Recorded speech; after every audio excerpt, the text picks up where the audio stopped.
Halo pemirsa, apa kabar? Senang sekali saya Imam Asyari bisa kembali menemani Anda di program yang syarat informasi inspiratif untuk Anda dan juga keluarga. Inilah dia, Bincang Sehati.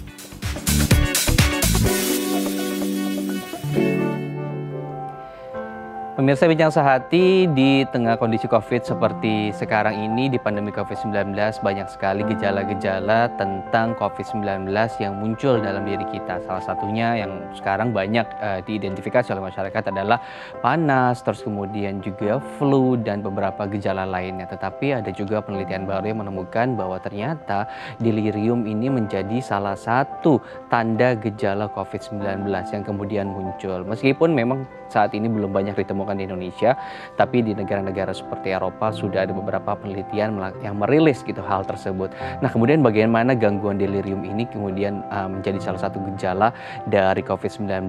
Nah, nanti kita akan berbincang ya tentang waspada delirium di akhir tahun 2020 ini. Tapi sebelum saya masuk ke dalam tema kita pada hari ini, saya akan membacakan beberapa fun fact seputar menjaga kesehatan mental keluarga. Kita masuk ke fun fact yang pertama, terapkan gaya hidup sehat bersama. Nah, kebiasaan melakukan gaya hidup sehat bersama seperti misalnya berolahraga, ini kan sangat penting. Terlebih di masa pandemi seperti saat ini, kita perlu sebetulnya banyak memunculkan hormon endorfin dalam diri kita untuk kemudian menjadi semangat baru, agar tadi stresnya juga berkurang. Dan alangkah baiknya jika kegiatan ini kemudian kita laksanakan bersama keluarga, dengan anak di pagi hari. Entah misalnya nanti olahraga di luar ruang ataupun olahraga bersama di dalam rumah dengan alat gym yang sederhana. Nah, aktivitas ini bisa kita bangun juga ya sebagai bentuk untuk menghangatkan kembali keluarga kita di tahun baru 2021 nanti.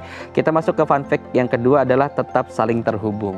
Nah, penting untuk kita keluarga ketika saat ini berjauhan begitu ya antara satu dan lainnya untuk saling terhubung, entah menggunakan teknologi seperti sekarang banyak sekali layanan video conference yang bisa kita gunakan bersama untuk berkomunikasi, menanyakan kabar antar keluarga. Lebih baik lagi mungkin ketika kita bisa berkumpul bersama. Tetapinya di saat sekarang harus tetap menjaga protokol kesehatan ya pemirsa ya. Karena dengan kita berkumpul, saling bersosialisasi antar keluarga, ini juga bisa kemudian menghangatkan kembali keluarga. Dengan keluarga yang hangat, kemudian juga kita bisa menjadi imun tubuh yang baru dengan tingkat stres yang menurun begitu ya, sehingga kita juga bisa terhindar dari paparan COVID-19.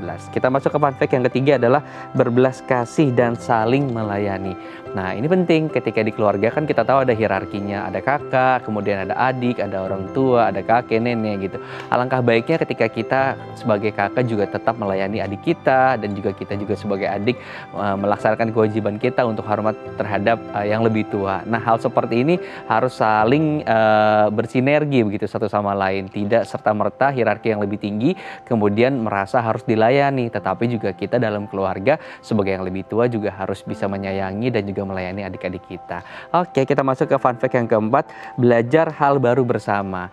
Nah, banyak hal-hal baru di luar sana yang sebetulnya kita bisa pelajari bersama. Seperti contoh misalnya kita berkunjung ke museum, kita bisa mengetahui beberapa sejarah tentang peradaban manusia. Nah, ini kan aktivitas yang bisa kita lakukan bersama, atau hanya sekedar berjalan ke taman-taman yang di sana banyak bunga yang kita bisa juga mengenalkan edukasi terhadap tanaman-tanaman terhadap anak-anak kita. Banyak di Jakarta, ada juga di Bogor ya, yang sekarang juga bisa Anda kunjungi, tetapi tetap dengan menjaga protokol kesehatan ya pemirsa Bincang Sehati.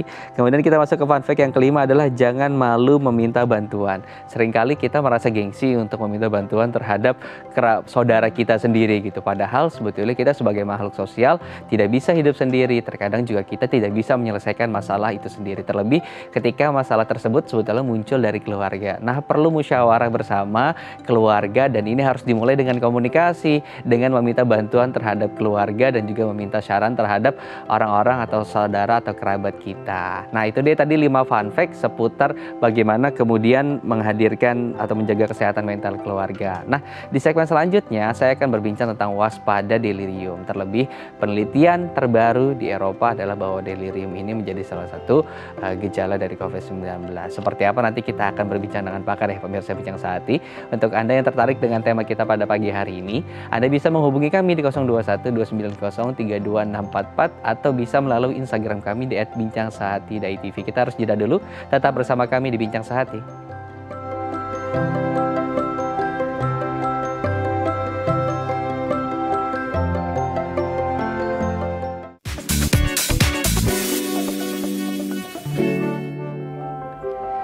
Terima kasih Anda masih bersama kami di Bincang Sehati. Nah, kesehatan mental delirium ini sebetulnya kita sudah banyak bahas ya sebelumnya. Ini kan tentang bagaimana manusia terus kemudian kehilangan dari sisi kognitif.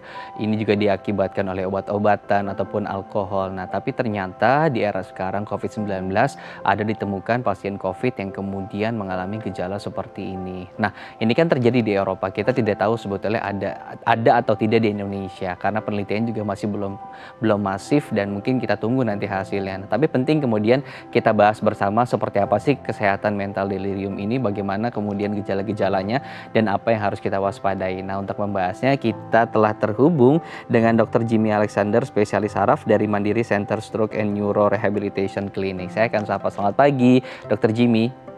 Iya, selamat pagi. Baik, Dokter Jimmy, terima kasih sudah bergabung bersama kami di Bincang Sehati. Dokter, ini kan banyak masyarakat yang kemudian belum mengerti tentang delirium. Mungkin bisa dijelaskan, Dok, sebetulnya delirium itu apa sih gitu? Dan kemudian biasanya gejala-gejala ini timbul di usia-usia berapa sih, Dok? Oh ya, oke. Jadi delirium merupakan suatu sindrom atau kumpulan gejala yang ditandai dengan adanya gangguan kognitif atau fungsi otak yang eksekutif, kemudian biasanya juga disertai dengan atensi atau gangguan konsentrasi, dan biasanya itu bersifat mendadak, jadi konsepnya sangat cepat, kemudian biasanya juga berlangsung reversible atau mudah kembali normal.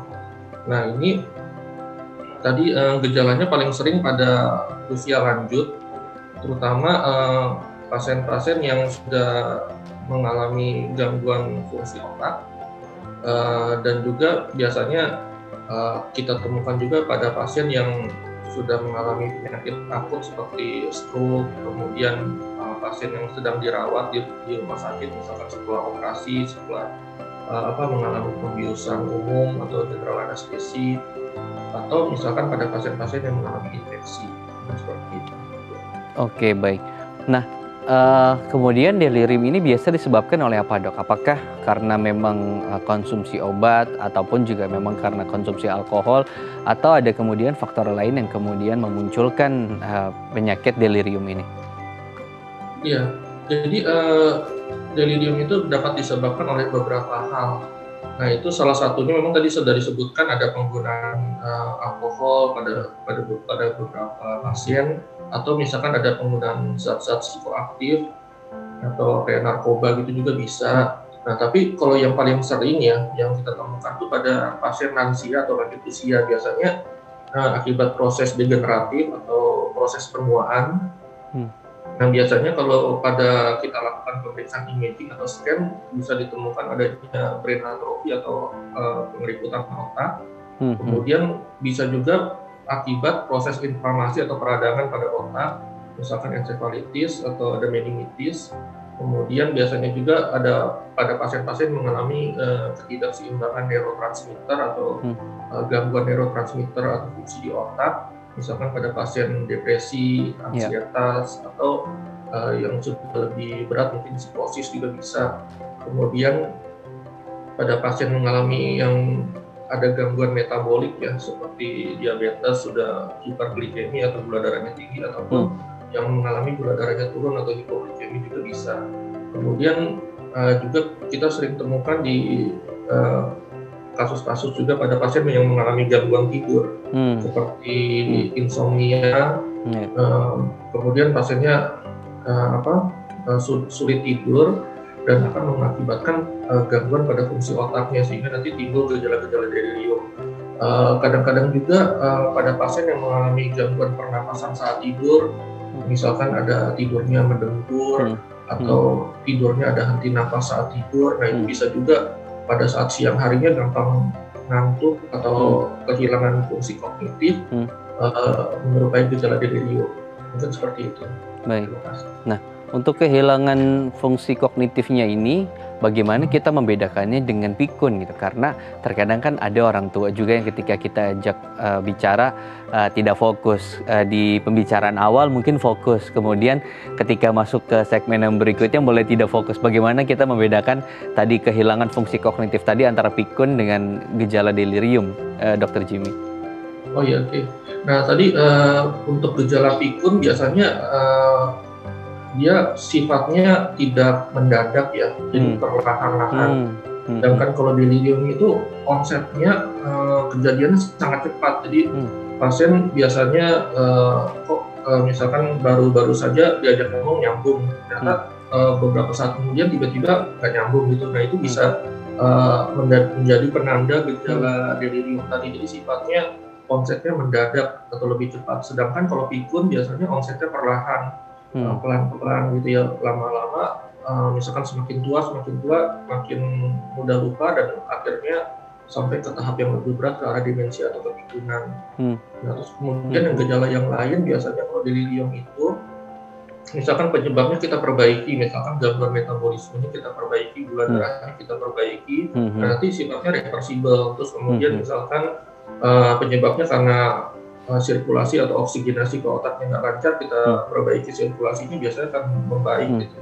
Jadi sifatnya reversibel kalau delirium, sedangkan demensia atau kepikunan biasanya ya paling sering ya misalkan yang Alzheimer atau yang vascular demensia yang sudah lebih berat itu biasanya irreversibel. Tapi kalau sudah lebih berat ya, tapi kalau masih awal-awal mungkin bisa kita perbaiki.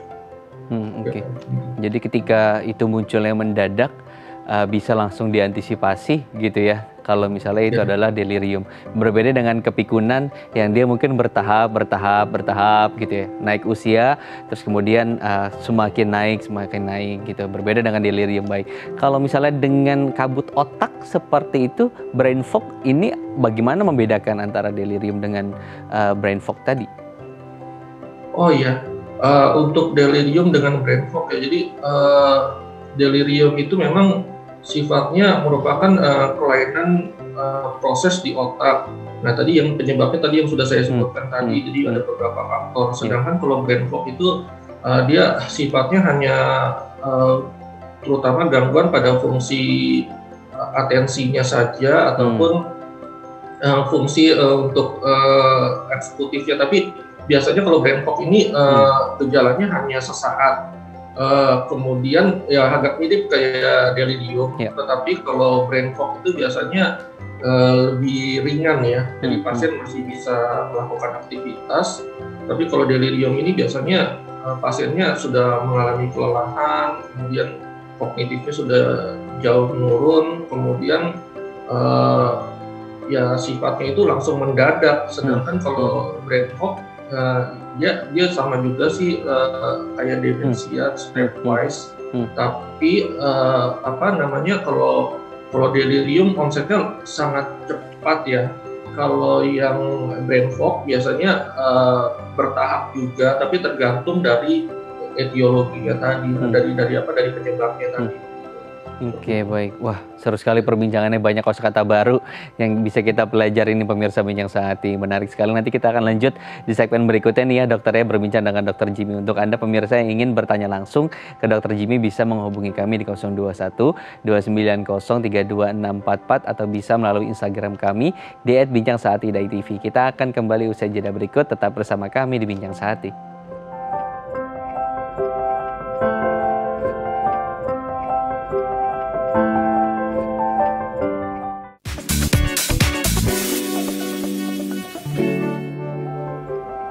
Terima kasih Anda masih bersama kami di Bincang Sehati. Kita akan kembali lanjutkan perbincangan dengan Dokter Jimmy seputar delirium. Tadi sudah banyak dijelaskan di segmen sebelumnya bahwa ini berbeda ya antara kepikunan dengan delirium. Kepikunan ini munculnya bertahap. Kemudian kalau delirium tiba-tiba mendadak terjadi gitu ya pada satu pasien. Kemudian juga tadi hilangnya fungsi kognitif. Jadi sudah kita bisa membedakan begitu ya antara pikun dengan delirium. Nah, kita akan langsung lagi bertanya dengan Dokter Jimmy. Dokter Jimmy, di saat sekarang kan sebetulnya COVID-19 ini ada temuan tentang delirium pada salah satu pasien COVID-19.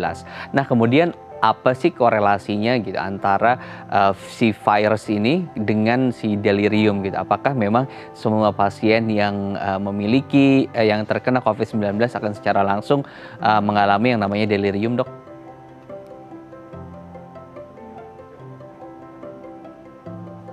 Ya, jadi pasien COVID-19 biasanya memang kan untuk infeksi awal di infeksi pernapasan, kemudian bisa ada batuk atau sesak napas.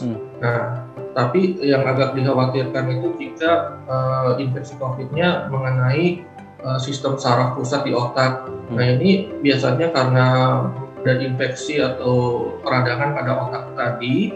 Nah, ini akan menyebabkan gangguan pada fungsi otaknya. Nanti gejalanya akan menyebabkan gejala-gejala yang bersifat tadi seperti ada gangguan fungsi kognitif, kemudian gangguan atensi, dan biasanya onsetnya mendadak. Jadi gejalanya mengarah ke delirium. Jadi jika ada pasien delirium dengan ada demam, kemudian ada sesak nafas, nah itu sebelumnya ada riwayat kontak COVID, nah itu perlu kita waspadai karena pasiennya bisa mengarah ke infeksi COVID. Nah, kemudian penanganannya juga harus segera, karena penanganannya tidak segera, pasien tersebut nanti bisa mengalami penurunan kesadaran dan gejala yang lebih berat. Seperti itu. Oke, jadi harus ada penanganan yang segera gitu. Seberapa bahayanya nanti, Dok, ketika penanganannya kemudian agak terlambat, karena kan sebetulnya untuk diagnos belum banyak gitu ya penelitian-penelitian seputar korelasi antara si COVID-19 dengan delirium. Baru di negara-negara seperti Eropa saja yang merilis artikel ataupun penelitian seputar hal tersebut gitu. Bagaimana kemudian dampaknya ketika tadi keterlambatan penanganan terhadap pasien COVID-19 yang ternyata juga mengalami delirium? Ya, jadi kita perlu segera mendiagnosis atau mendeteksi pasien ini pasien dengan infeksi COVID-nya ada delirium atau gangguan fungsi otak atau tidak. Karena jika pasiennya satunya, jika ada peradangan pada otaknya bisa menyebabkan pembengkakan pada otak. Nah, itu bisa menyebabkan rusak pada jaringan otaknya dan dapat menyebabkan disabilitas atau kecacatan permanen di otak.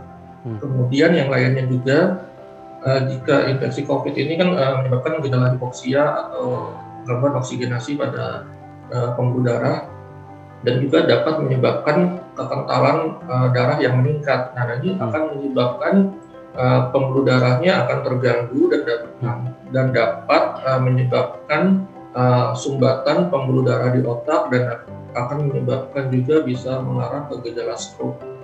Atau tipe stroke-nya biasanya tipe stroke sumbatan, tapi disebabkan memang karena ada gangguan pembuluh darah di otak, tapi ada faktor risiko, salah satunya gangguan oksigenasi atau gangguan sirkulasi pembuluh darah di otak yang dicetuskan oleh infeksi COVID-19 ini. Tidak jarang juga beberapa pasien datang dengan stroke, tetapi ada kita temukan pneumonia atau gangguan infeksi paru. Nah, ini juga disebabkan karena infeksi COVID. Jadi kita sebagai dokter harus juga waspada pada pasien-pasien seperti ini, jangan sampai memberat gitu. Karena kalau gejalanya memberat, nanti infeksi parunya memberat, pasiennya mengalami gangguan oksigenasi yang lebih berat, kemudian gangguan oksigen ke otak menyebabkan kerusakan permanen di otak, nanti pasiennya bisa mengarah ke penurunan kesadaran dan akan memberat gitu. Seperti itu. Jadi deteksi dini untuk COVID-nya, kemudian mencegah komplikasi gangguan fungsi otak dan delirium merupakan fungsi awal untuk memperbaiki pasien COVID ini. Itu seperti itu. Baik, jangan sampai nanti terjadi kesalahan atau terjadi permasalahan di bagian pernapasan di paru, karena ketika ternyata COVID juga pasti akan ada tidak secara sembuh 100% begitu ya, pasti ada yang berbekas gitu. Terus kemudian jangan sampai juga nanti kemudian malah larinya ke otak karena tadi ya masalah delirium tadi. Oke, baik. Dok, sebetulnya untuk kita mengetahui bahwa si pasien tersebut terutama yang COVID-19 begitu ya, apakah dia terpapar delirium atau tidak atau terkena delirium atau tidak, apakah harus melakukan uji lab tertentu atau sebatas hanya wawancara atau observasi saja? Ya, jadi yang ditanyakan untuk Delirium. pemeriksaannya gitu. Ya. Apakah bisa observasinya melalui laboratorium Ya, menggunakan sampel?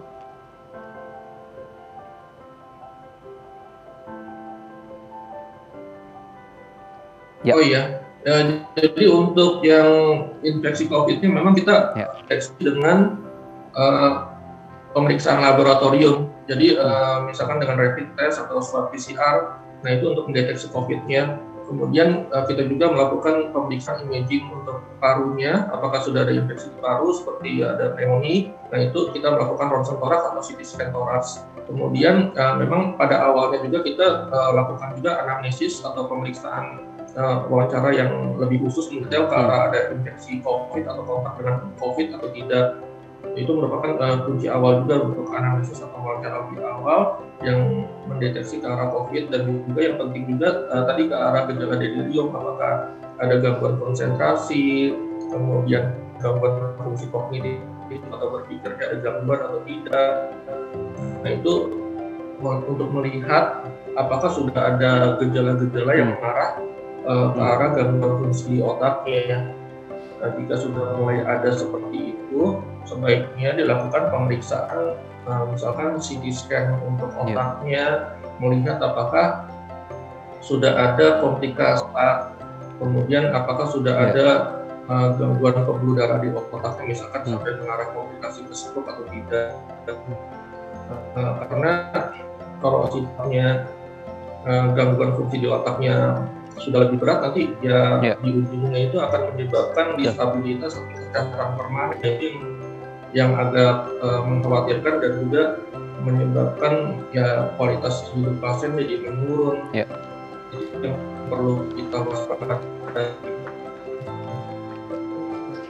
Baik, jadi itu bisa dilakukan oleh pihak rumah sakit, kemudian dan juga mungkin keluarga juga bisa membantu begitu ya dengan menanyakan apakah sudah dilakukan pemeriksaan tersebut untuk mengetahui gejala-gejala delirium tadi yang disebutkan oleh Dr. Jimmy. Wah, menarik sekali, Dok. Kemudian untuk yang komplikasi, Dok, kan kita juga tidak tahu begitu ya. Terkadang COVID-19 juga berbahaya ketika kemudian si pasiennya memiliki komplikasi begitu, penyakit lain gitu. Nah, apakah juga delirium memiliki resiko yang sangat besar ketika ada komplikasi di dalam diri si pasien?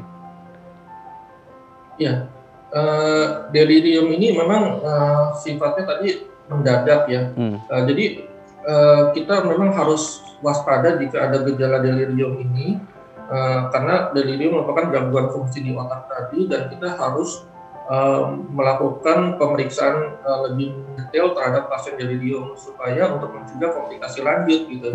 Karena kalau gangguan otak tadi tidak diperbaiki, misalkan tadi ada gangguan ketidakseimbangan neurotransmitter di otaknya, nanti akan menyebabkan gangguan fungsi otak di kemudian hari.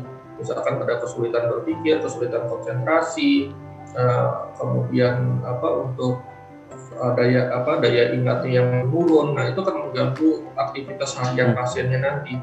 Kemudian yang agak bahaya juga jika penyebabnya misalkan ada infeksi tadi, infeksi COVID. Nah itu juga kan akan menyebabkan peradangan atau pembengkakan di otak. Nah itu akan menyebabkan komplikasi yang lanjut. Jadi intinya sih kita harus waspada terhadap delirium itu, melihat gejala lebih awal sehingga dapat mencegah komplikasi atau perburukan di kemudian hari atau di proses yang lebih lanjut. Jadi kita harus mencegah komplikasi yang lanjut. Oke, baik. Jadi tadi untuk yang komplikasi juga memiliki dampak dan juga korelasi yang sangat berbahaya. Kemudian juga tadi jika tidak cepat ditangani akan mengurangi kualitas hidup si pasien tadi. Apakah kemudian delirium ini, Dr. Jimmy, bisa sampai berbahaya terhadap resiko kematian? Ya, delirium ini memang gejala yang suatu pertanda komplikasi yang memberat pada pasien lansia atau pasien dengan COVID ya.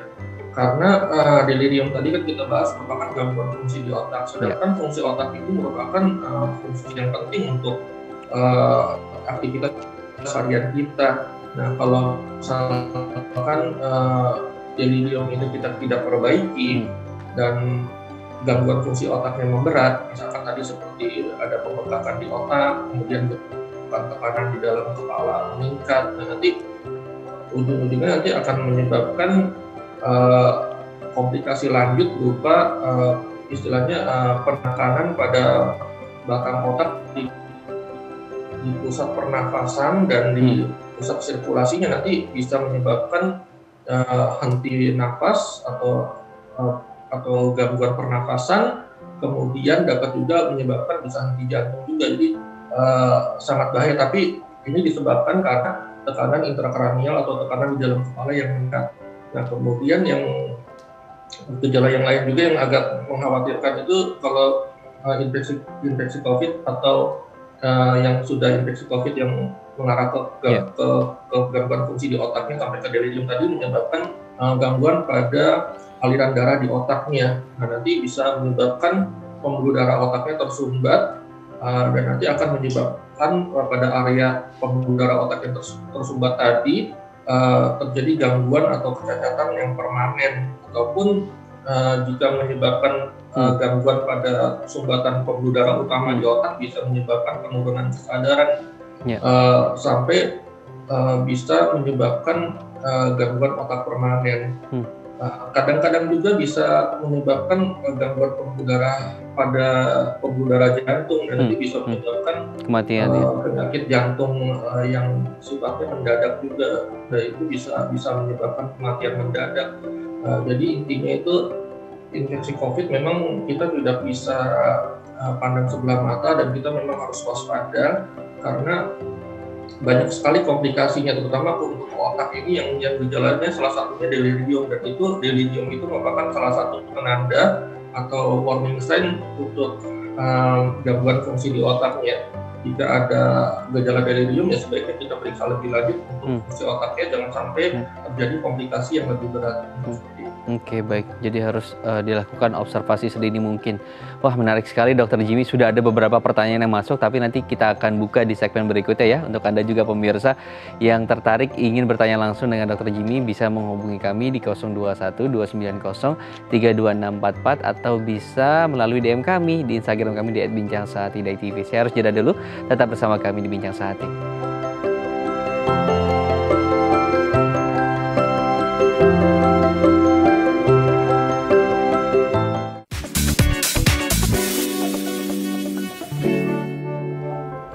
Terima kasih Anda masih bersama kami di Bincang Sehati, masih membahas tema tentang waspada delirium. Dokter Jimmy tadi sudah menjelaskan banyak tentang bagaimana kemudian bahaya dari delirium ini terhadap beberapa penyakit yang komplikasi terutama ya. Terlebih tadi ada sumbatan di otak yang bisa menyebabkan stroke, kemudian terus juga bisa terjadi sumbatan di pembuluh darah di jantung yang kemudian juga akan mengakibatkan penyakit jantung dan bahkan mungkin berakibat terhadap kematian yang mendadak. Nah, ini kita perlu waspadai. Kita akan kembali bertanya lagi dengan Dokter Jimmy, tapi sebelum kita mulai itu, saya akan bacakan beberapa pertanyaan dari pemirsa Bincang Sehati di Instagram.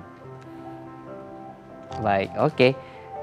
Yang pertama, langsung kita buka di Instagram, ada @duwinanto. Nah, pertanyaannya, dok, ayah saya demam beberapa hari yang lalu, kemudian disertai dengan mengoceh seperti orang linglung. Setelah saya cari tahu, ternyata gejalanya mirip dengan delirium. Apakah ini berarti juga beliau terkena COVID-19? Silakan Dokter Jimmy. Ya, jadi karena ada gejala demam, nah ini pertama kali memang kita harus waspadai demamnya ini karena penyebab infeksi atau tidak, yang pertama itu. Kemudian ada gejala tadi yang mengarah ke delirium tadi ya, jadi ada gangguan fungsi konsentrasinya, kemudian ada mulai linglung tadi ya itu ya. Nah, itu memang mengarah sudah mengalami gangguan fungsi otaknya. Nah, ini gangguan fungsi otaknya kita harus pastikan juga gangguan fungsi otaknya berkaitan dengan infeksinya tadi atau demamnya tadi, atau apakah ada faktor lain yang mendasari. Nah, jadi kalau kita lihat gejala seperti ini, nah ini kan yang pertama sudah ada demam, Ya. nah itu kita harus waspada demamnya apakah ada infeksi COVID atau tidak. Jadi sebaiknya yang pertama yang dilakukan jika ada fasilitas kesehatan terdekat nanti segera periksa untuk memastikan ada infeksi COVID atau tidak dengan pemeriksaan rapid test untuk melihat apakah ada infeksi atau tidak. Kemudian untuk memastikannya juga bisa kita lakukan pemeriksaan swab PCR untuk memastikan infeksi COVID-nya atau tidak. Kemudian yang tadi untuk gejala linglung ya, nah itu kan sudah mengalami gangguan fungsi otaknya. Nah itu sebaiknya segera memeriksakan diri ke dokter spesialis saraf untuk memastikan gejala linglungnya ini atau misalkan gejala gangguan fungsi atensi dan konsentrasinya ini penyebabnya karena gejala delirium tadi atau tidak. Nah itu kita bisa melakukan pemeriksaan dengan pemeriksaan fungsi otaknya untuk pemeriksaan fungsi kognitifnya, kemudian pemeriksaan imaging untuk memastikan apakah ada gangguan struktural atau gangguan struktur di otaknya, misalkan ada udem atau pembengkakan di otaknya, ataupun apakah sudah komplikasi yang mengarah ke gangguan pembuluh darah di otaknya. Nah itu bisa dilakukan pemeriksaan CT scan otak, mungkin seperti itu. Baik. Kan di awal juga dokter sudah menjelaskan beberapa faktor penyebab delirium tadi, begitu ya. Nah, kemudian apakah ini hanya permasalahan di saraf saja secara fisik, begitu ya? Atau kemudian ada juga penyebab secara kesehatan mental yang akhirnya berpengaruh terhadap delirium tadi?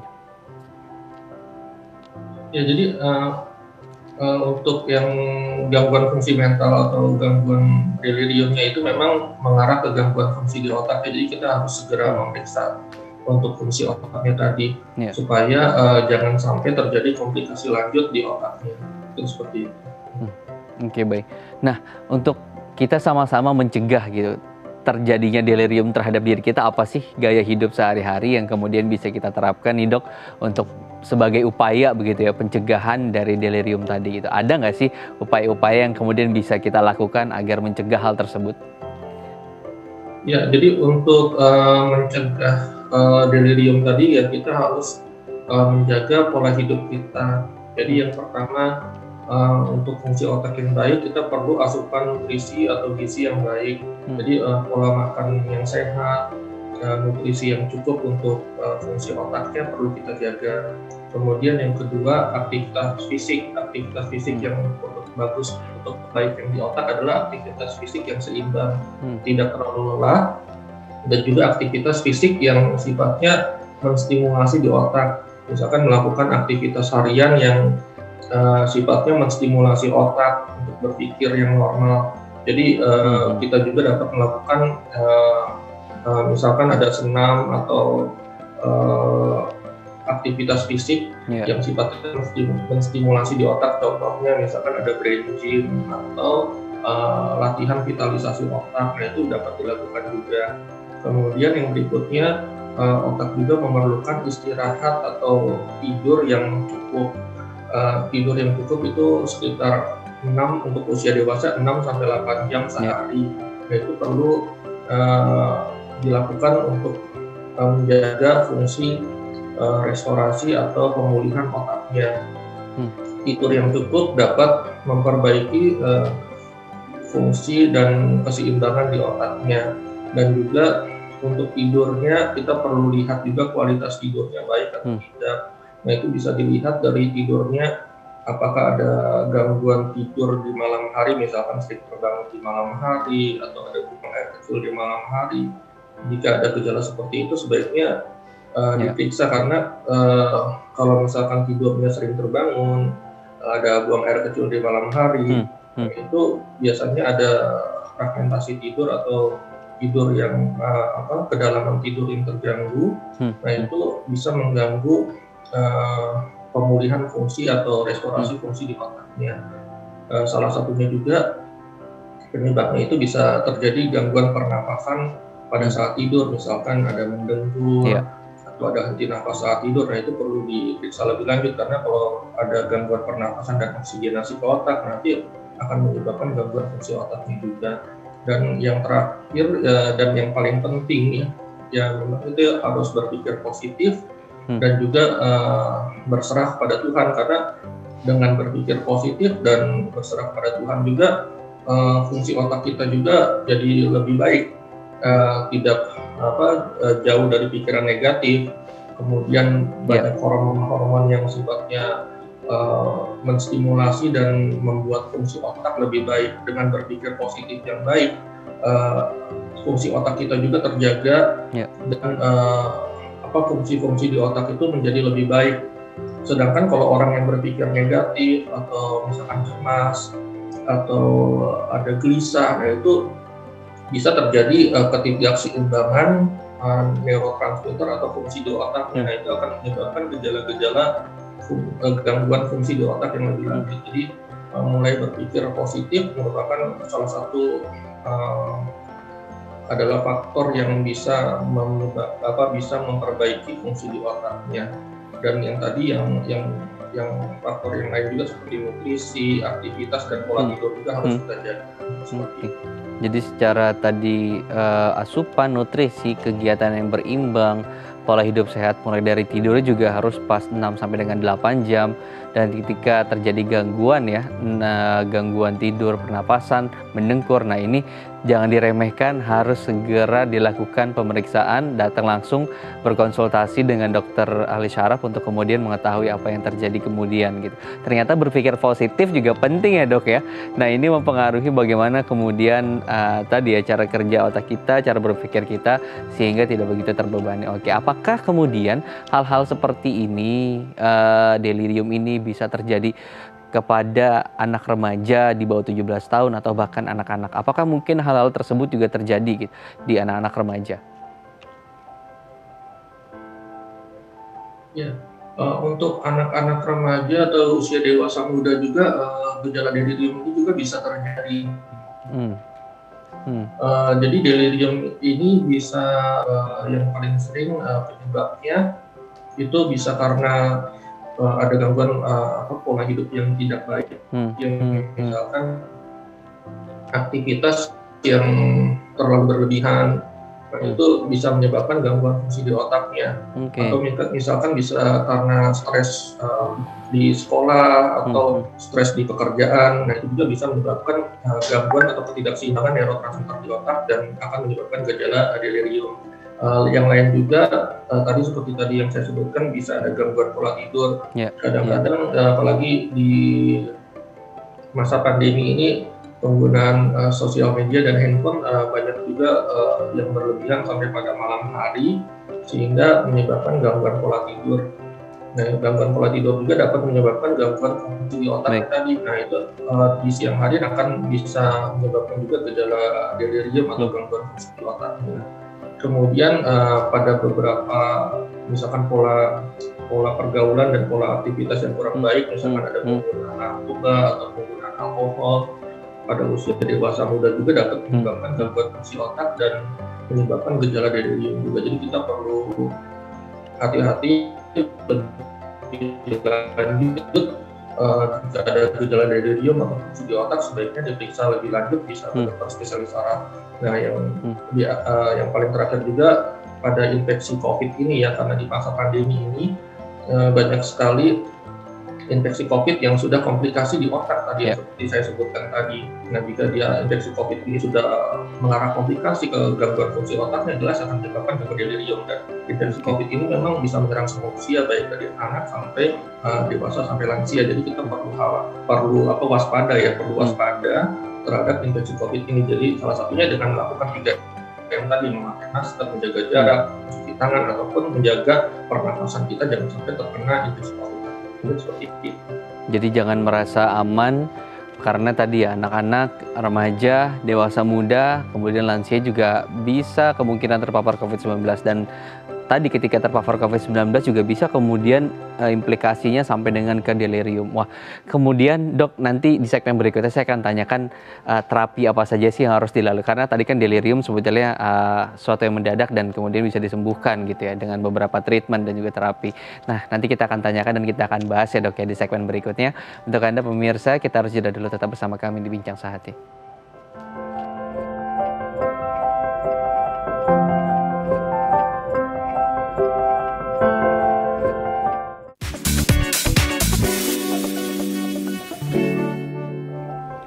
Terima kasih Anda masih bersama kami di Bincang Sehati. Kita akan lanjutkan perbincangan tentang waspada delirium bersama dengan Dr. Jimmy. Nah, Dr. Jimmy tadi sebelum jeda saya sudah menanyakan tentang bagaimana terapi yang harus atau pengobatan yang harus dijalani oleh seorang pasien yang terdiagnosa delirium dan berapa lama sebetulnya proses terapi ini harus dia jalani, Dok.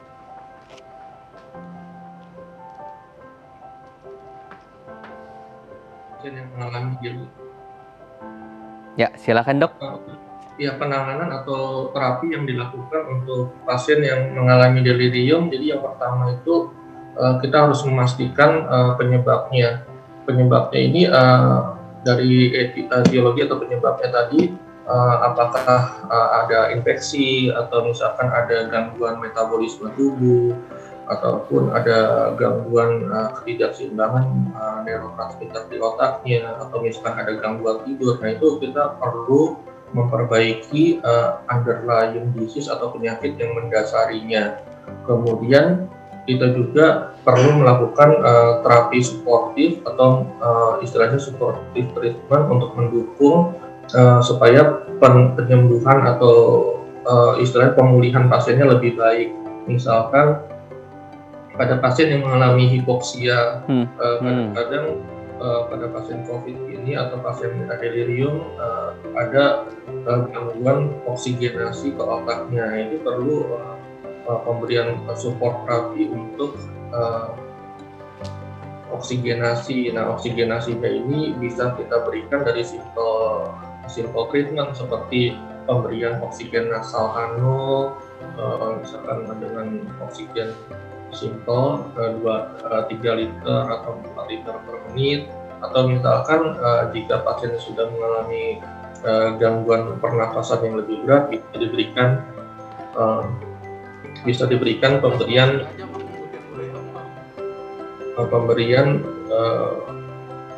suportif ventilasi atau pernafasan. Nah, itu juga perlu diberikan untuk mendukung oksigenasi ke otaknya.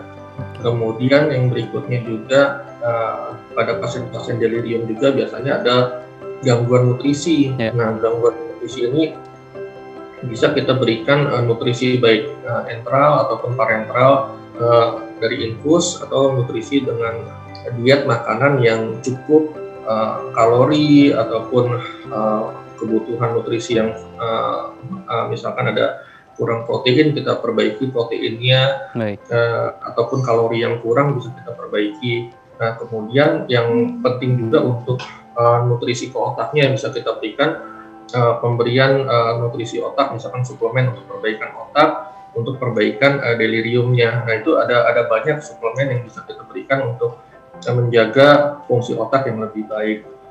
Seperti itu. Dan tadi yang tidak kalah pentingnya jika ada infeksi COVID, nah itu perlu kita perbaiki infeksinya, jadi dengan memperbaiki daya tahan tubuhnya, menjaga supaya fungsi tubuhnya lebih baik dan juga menjaga pernafasan yang lebih baik. Mungkin seperti itu. Oke. Jadi treatmentnya akan berbeda, sistem pengobatannya juga berbeda tergantung dari tadi ya hasil diagnosa dan permasalahan yang kemudian dirasakan oleh pasien tadi sendiri. Oke, baik.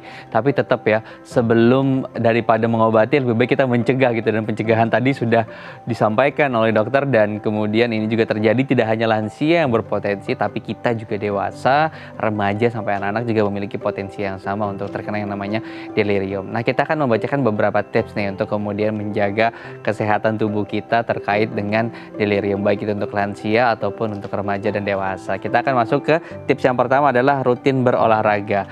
Nah, berapa sering sebetulnya kita harus rutin berolahraga dalam sehari ini, Dok? Dan apa kemudian manfaat dari olahraga ini terhadap kesehatan tubuh kita, terutama tadi sistem imun, syaraf, dan juga terhindar dari yang namanya delirium ini? Ya, jadi untuk olahraga ini memang yang penting itu olahraganya yang teratur ya. Jadi olahraganya ini kalau yang dianjurkan olahraga yang dengan waktu yang cukup, misalkan sekitar 15 sampai 30 menit. Nah, itu sudah cukup. Jadi jangan sampai terlalu lelah, karena kalau olahraga yang menyebabkan kelelahan juga tidak baik untuk fungsi otak dan fungsi tubuh. Jadi olahraga yang sehat ya, olahraga yang sehat, kemudian sesuai dengan umurnya. Nah, kemudian olahraga yang dilakukan tadi bisa sesuai dengan usia juga, misalkan sudah lansia bisa melakukan senam lansia, atau misalkan untuk memperbaiki atau menjaga kesehatan otak bisa melakukan brain gym atau latihan vitalisasi otak, atau misalkan untuk menjaga daya tahan tubuh, nah itu bisa melakukan aktivitas fisik yang sifatnya aerobik atau memperbaiki vitalitas tubuh untuk menjaga fungsi tubuh yang lebih baik. Mungkin seperti itu ya untuk aktivitas fisik. Kemudian masuk ke tips yang berikutnya adalah tidur dengan jadwal yang teratur. Nah, tadi dokter juga udah menyinggung bahwa kita setidaknya tidur 6 sampai dengan 8 jam gitu. Nah, sebetulnya ada nggak sih dok toleransi tersendiri untuk yang memiliki aktivitas yang tidak menentu begitu ya? Apalagi yang misalnya dia harus bekerja dengan mengikuti jam di negara lain yang berbeda dengan kita. Sebetulnya ada tidak toleransi dan seberapa besar toleransi tersebut terkait dengan waktu tidur? Ya. Jadi memang basicnya basic quantity of sleep atau kuantitas tidurnya adalah sekitar untuk dewasa 6 sampai 8 jam. Itu berkaitan dengan siklus tidur dan kedalaman tidurnya. Nah, tadi disebutkan jika pasien mengalami misalkan berpergian di luar kota ada perbedaan jam, nah ini bisa terjadi jet lag. Nah, jika terjadi ada perubahan waktu ya harus disesuaikan dengan waktu setempat. Tapi intinya sih kita harus melihat waktu setempat pada saat pasien atau orang tersebut ada di tempat tersebut. Jadi misalkan sudah malam, sudah gelap, nah itu biasanya kan melatonin sudah mulai meningkat, nah itu udah waktunya untuk tidur. Nah kemudian jika tadi misalkan ada perubahan misalkan pola aktivitas, ada kerja malam, nah itu harus diatur manajemen waktunya supaya aktivitas yang dilakukan dengan istirahat yang atau tidurnya harus seimbang. Nah itu harus dilakukan manajemen waktu yang lebih baik. Untuk yang tadi yang kembali ke pola tidurnya itu bisa kita sesuaikan. Yang penting pola tidur itu cukup baik dan jumlah tidur 6 sampai 8 jam itu seperti itu. Baik, Dr. Jimmy terima kasih sudah berbagi informasi. Semoga ini bisa mengedukasi masyarakat untuk lebih aware terhadap kesehatan mereka, terutama tadi yang berhubungan dengan delirium. Terima kasih Dr. Jimmy Alexander telah berbagi informasi di Bincang Sehati. Baik. Pemirsa, untuk kritik dan saran Anda bisa menghubungi kami di YouTube channel kami, di Facebook dan juga Instagram kami di @bincang_sehati.tv. Akhir kata saya Muhammad Syahri mewakili kru yang bertugas pamit undur diri. Terima kasih, sampai jumpa di Bincang Sehati pekan depan.